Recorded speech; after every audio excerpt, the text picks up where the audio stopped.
everyone, welcome back to TV Talk. I'm Sarah. I'm Cindy. And today we're going to be discussing this season's newest shows.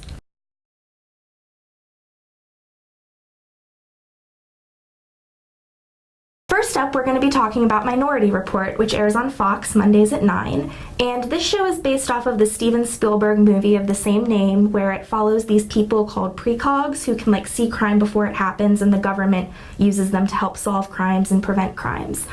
We're going to talk about why the show has low ratings in a little bit, but first let's introduce you to its stars.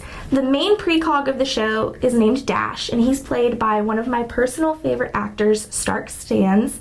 People might not know who he is, but he's really big in the theater world. Okay. He was in the original cast of Kinky Boots, and he has been nominated for 2 Tony Awards. He is phenomenal, he's adorable, and he's a very talented actor.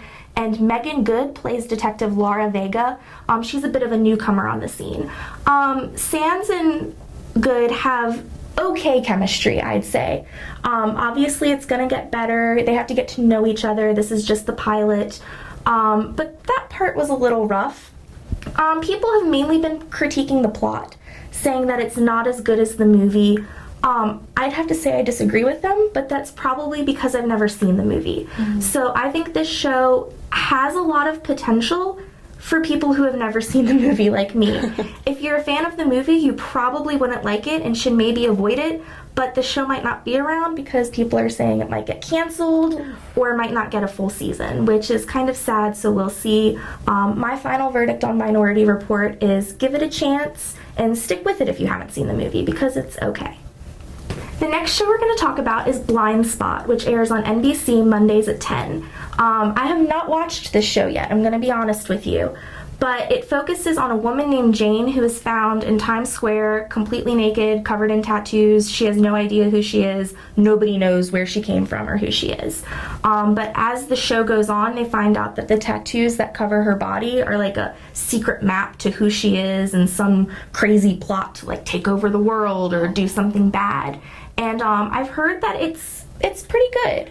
The ratings were really good its first week, but they dropped this past week. NBC is really close to renewing it for the rest of the season and then potentially giving it a second season. And so I'd say, save it for a rainy day after midterms, maybe next Monday, and watch the first few episodes then and see what you think.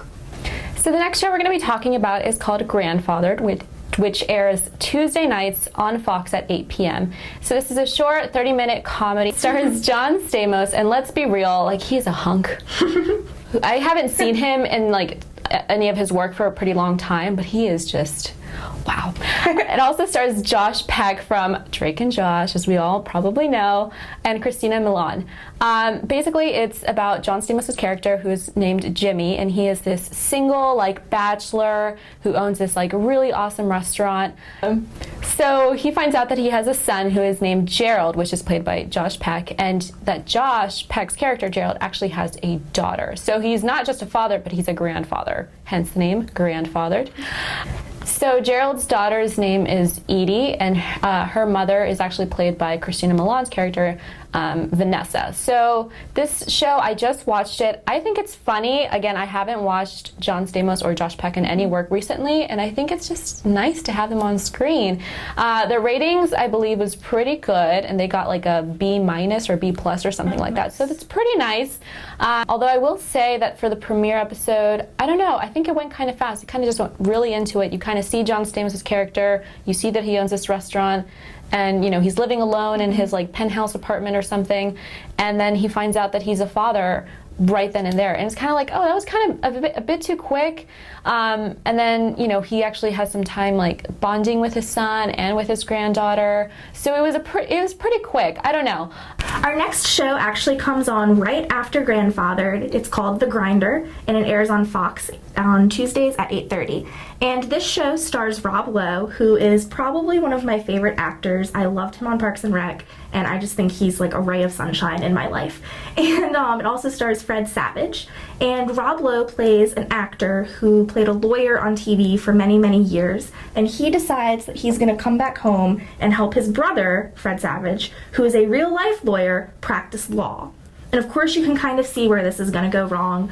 The first episode, it did kind of jump in just like Grandfathered, where Rob Lowe comes back home and then he's right back in the courtroom.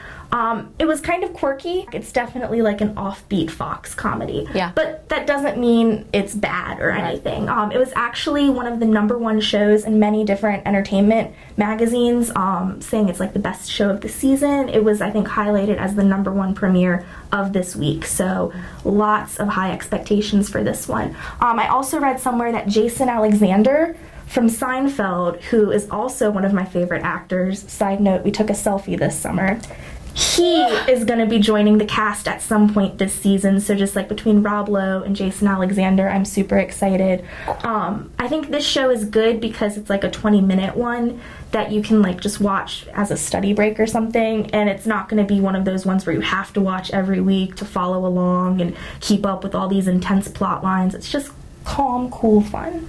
And Rob Lowe is amazing, so definitely check it out. Okay, so the next show is a big show everyone's been waiting for. It is Scream Queens!